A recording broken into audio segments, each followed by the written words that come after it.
हमेशा सिलेंडर से 6 इंच ऊपर समतल स्थान पर रखें। द्वारा अधिकृत सुरक्षा होस पाइप का उपयोग करें, न रखें। सिलेंडर ले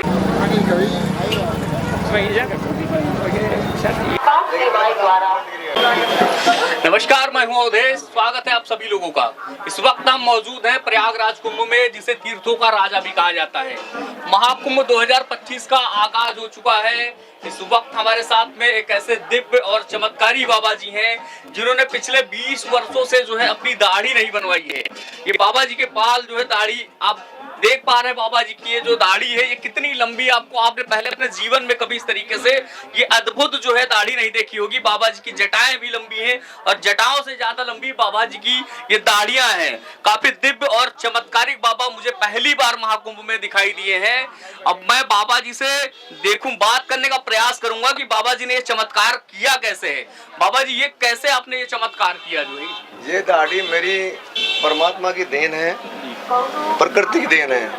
मेरी दाढ़ी बढ़ गई, मैंने कभी सोचा नहीं था कि मेरी दाढ़ी इतनी लंबी हो जाएगी।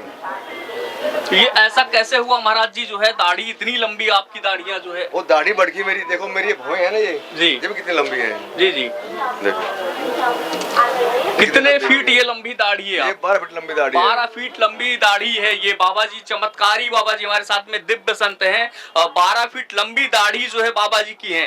बाबा जी, इसको कितने वर्ष लगे इसको बढ़ाने में? इसको 20 साल लगे बढ़ाने में। 20 वर्ष? हाँ, 20 आपने कभी बनाई ये दाढ़ी? कभी बनाई नहीं? सेविंग नहीं, पहले से बनाई, लेकिन 20 साल से नहीं बनाई। जी जी, बनाई नहीं, जब तो बढ़ गई है। तो बाबा जी, ये दाढ़ी बढ़ाने के पीछे का उद्देश्य जो है कोई उद्देश्य नहीं था, तो संतों का आभूषण होता है ना। जी जी, दाढ़ी जटाएं जी, ये सब संतों का आभूषण होता है। महाराज जी, हमारा आभूषण है। जी महाराज जी, कुछ अपनी आध्यात्मिक यात्रा के बारे में बताइए। किस तरीके से आपकी ये आध्यात्मिक यात्रा शुरू हुई? हमारे जो आध्यात्मिक यात्रा शुरू हुई है, मैं बचपन से ही योगा करने का शौक था जी। हम अष्टांग योगा करते हैं जी। इससे बाद में फिर मैं सन्यासी बन गया। अच्छा, अष्टांग योगा आप करते थे, बाद में आपने अभी भी करते हैं? अच्छा, इसके बाद में आपने जो है संन्यास धारण कर लिया। बाबा जी, अष्टांग योग करने से क्या लाभ क्या होते हैं, इसके बारे में? मन का बैलेंस, मन का, शरीर का और मन का संतुलन बनता है। जी हाँ। यदि आपसे कोई मिलना चाहे दोबारा, तो कहाँ पे मुलाकात आपसे हो सकती है? अगर हमसे कोई मिलना चाहेगा, गाँव सूप, जिला बागपत, उत्तर प्रदेश, आनंद योग आश्रम। जी, आनंद योग आश्रम बाबा जी का आश्रम है बागपत जिले में। कोई भी मिलना चाहे तो बाबा जी के आश्रम में जा सकता है और इतने जो है चमत्कारी और दिव्य संत के दर्शन कर सकता है। महाराज जी, हम आपसे ये जानना चाहेंगे कि प्रयागराज कुंभ के बारे में कुछ बताइए। देखो, प्रयागराज कुंभ का अर्थ है दानों पर देवताओं की विजय का प्रतीक है ये जी। और यहाँ पर जो भी सरकार ने बहुत अच्छी सुविधा दे रखी है, यहाँ किसी किस्म की कोई परेशानी नहीं है। और ये संतों का मेला है, ऐसा संतों का मेला पूरे संसार में कहीं नहीं लगता। यहाँ साफ सफाई बहुत अच्छी है, इसके बारे में हम सोच भी नहीं सकते। इतनी साफ सफाई और सुविधा सरकार ने दे रखी है यहाँ संतों के लिए। महाकुंभ को विश्व का सबसे बड़ा आध्यात्मिक मेला माना जाता है। ये महाकुंभ नाम पड़ने के पीछे का क्या मतलब रीजन है? क्यों? समुद्र मंथन का है जी। हाँ, समुद्र मंथन से वो घड़ा निकला था और उसकी बूंदे देवताओं वाले को उसको भागे, उसकी बूंदे 4 जगह टपकी थी, हरिद्वार, प्रयागराज, उज्जैन, नासिक। जी, ये कुंभ का मेला लगता है। अच्छा, ये 4 जगहों पे ही अमृत की बूंदें गिरी थी, इसलिए यहाँ पे कुंभ और अर्ध कुंभ का मेला लगता है। अर्ध कुंभ का मेला यहाँ पे दानवों पर देवताओं की जीत का प्रतीक है कुंभ। बाबा जी, कितने वर्षों से आप ये तपस्या कर रहे हैं? साधना कितने वर्षों से कर रहे हैं? साधना तो काफी समय से कर रहा हूँ, मेरे याद नहीं है कितने से कब से कर रहा हूँ। मतलब बचपन से ही आप बचपन से जब पढ़ता था मैं, तब से मैं योगा से जुड़ा हुआ हूँ। कुछ शिक्षा के बारे में, शिक्षा के बारे में कुछ बताइए। अब शिक्षा क्या, तो संत बन गए, शिक्षा क्या रहेगी? जैसे गीता में योगा चित्त वृत्त निरोधा ऐसा कहा है भगवान श्री कृष्ण ने। तो योगा क्या सच में निरोधी योग है? योग करने से हमारे चित्त की वृत्ति रुकती है, जो मन में चंचलताएं होती हैं वो शांत होती है योगा करने से, और शरीर का मन का बैलेंस बनता है। योग जो है यदि कोई करना चाहे तो उसको किस तरीके से जो है योग की क्रियाओं का, तो उसको गुरु की शरण मानना पड़ेगा। जी, गुरु उसको योगा का ज्ञान कराएंगे। मेरे पास छोटे छोटे बच्चे आते हैं योगा करने के लिए गांव के।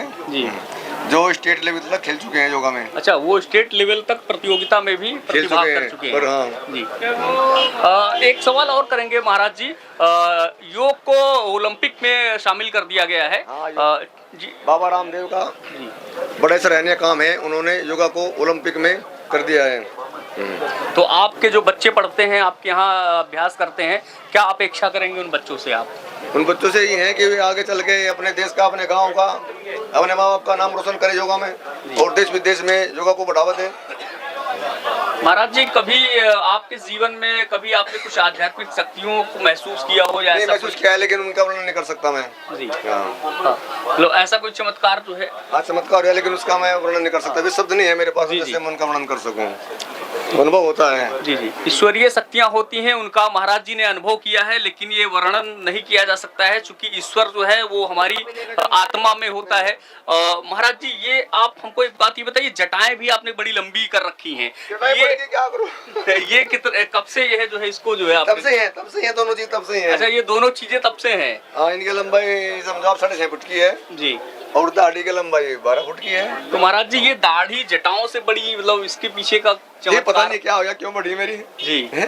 देखो बता रहा ना मैं आपको, मेरी जो भोई है, देखो ये भोई जी है, ये कितनी लंबी है, देखो यहाँ तक आती है, ये बढ़ गई मेरी, ये देखो आप, देखो ये ईश्वरीय चमत्कार ही कहा जाएगा। महाराज जी की जो दाढ़ी है वो 12 फीट की है, जो है बाल जटाओं से भी ज्यादा बड़ी बाबा जी की दाढ़ी हो गई है। जो है आईब्रो, जो भौं है बाबा जी की, वो भी काफी बड़ी बड़ी है। ये काफी दिव्य संत हमें दिखाई दे रहे हैं, क्योंकि जिस तरीके से पहले हम एक संतों की परिभाषा मन में कल्पना करते थे, ठीक उसी प्रकार से हमको महाराज जी दिखाई पड़े हैं। मैंने महाराज जी को देखा तो मुझे भी काफी अचरज हुआ कि इस तरीके का दिव्य संत शायद मैंने अपने जीवन में भी कभी नहीं देखा है। और आप लोग यदि महाकुंभ आते हैं तो महाराज जी के दर्शन जरूर करने आए। और हमारे साथ में मोरी मुक्ति मार्ग, मोरी चौराया, संत मंडल आश्रम हरिद्वार का शिविर लगा हुआ है। ये हरिद्वार का यहाँ पे जी सेक्टर 19 में, सेक्टर 19 में हरिद्वार का ये शिविर लगा हुआ है। बाबा जी का जो है, यदि आप दर्शन करना चाहते हैं तो यहाँ पे आप जरूर आए। बाबा जी के जो है दिव्य संत हैं, इनके दर्शन जरूर करें। ये वीडियो आपको कैसी लगी कमेंट बॉक्स में जरूर बताइएगा। मिलते हैं आपसे अगली वीडियो में, तब तक के लिए नमस्कार, जय हिंद, वंदे मातरम।